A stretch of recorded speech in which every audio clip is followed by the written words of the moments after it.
daqui de uma mesa na universidade, na PUC, o que é se o fulano lá na sua comunidade está fazendo verdadeira rádio comunitária ou não.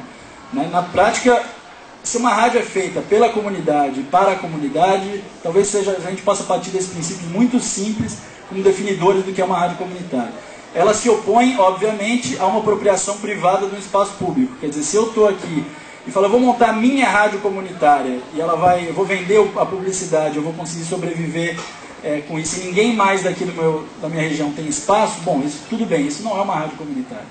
Mas a gente não precisa entrar num detalhismo e num purismo para dizer que naquele momento específico não houve uma abertura X ou Y e aí saber ela não é verdadeira ou é verdadeira. Na prática, eu acho que a gente tem que fugir de definições restritivas e partir de que espírito se parte naquelas rádios. Bom, as escolhas que o Brasil fez em relação às rádios comunitárias, acho que denunciam mais ou menos o que é o nosso sistema de comunicação. O Brasil demorou até 1998 para permitir que elas existissem legalmente. Até lá isso era simplesmente um crime, e a gente está falando de processo criminal, em que pode dar 2 anos, 4 anos de prisão, segundo o Código Brasileiro de Telecomunicações. Nós estamos falando de pessoas que são presas e condenadas até hoje por isso. O Lucas está aqui, a Ana Cláudia, advogada do escritório Modelo, trabalha com isso direto. O Lucas era estudante da Casper Libero, fez um documentário, se vocês tiverem oportunidade, vale a pena. Eu queria passar um trechinho aqui, mas depois vi que ia ser mais complicado. Mas ele mostra o caso da Rádio Constelação em Minas Gerais, que é uma rádio de cegos, que foi fechada pela Polícia Federal, com os caras com um trabuco na mão, e os cegos falando, o cara falando, eu estou armado. Eu falei, eu não sei, porque eu não estou nem vendo se você está armado, para mim isso não faz diferença. E eles foram fechados, a rádio foi fechada, enfim, a rádio foi fechada e eles foram condenados e cumprem prisão domiciliar, se não me engano, até hoje. Ou já acabaram de cumprir há pouco tempo. Nós estamos falando, portanto, de uma opressão violentíssima contra aqueles que querem exercer seu direito à comunicação, e essa opressão é praticada pelo Estado brasileiro. Portanto, a questão da liberdade de expressão, quando há uma grita pela liberdade de expressão dos grandes meios de comunicação, a gente precisa enxergar quem está sendo mais violado no seu direito à comunicação e na sua liberdade de expressão. Né? Hoje, vamos pegar alguns exemplos.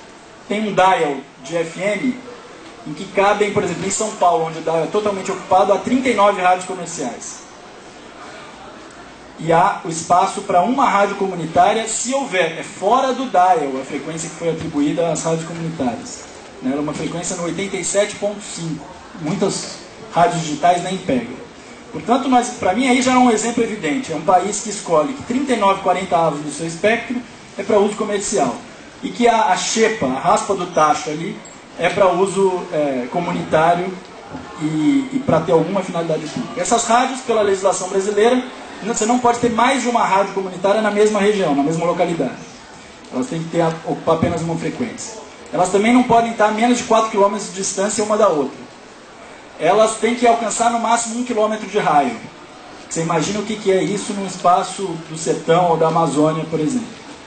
Elas não podem passar de 25 watts, elas não podem exibir publicidade, não podem transmitir publicidade comercial. Portanto, você oficializa na lei, mas você sufoca e aperta todas as possibilidades de entrada de ar.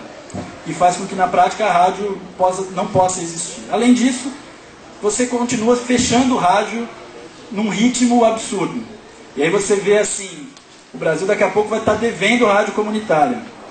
Porque de 98 para cá, desde que foi legalizada as rádios comunitárias, foram legalizadas, houve abertura de mais ou menos 3.000 rádios, a legalização de 3.000 rádios comunitárias, enquanto o fechamento foi de cerca de 10.000 rádios. Então a gente já está com déficit de rádio.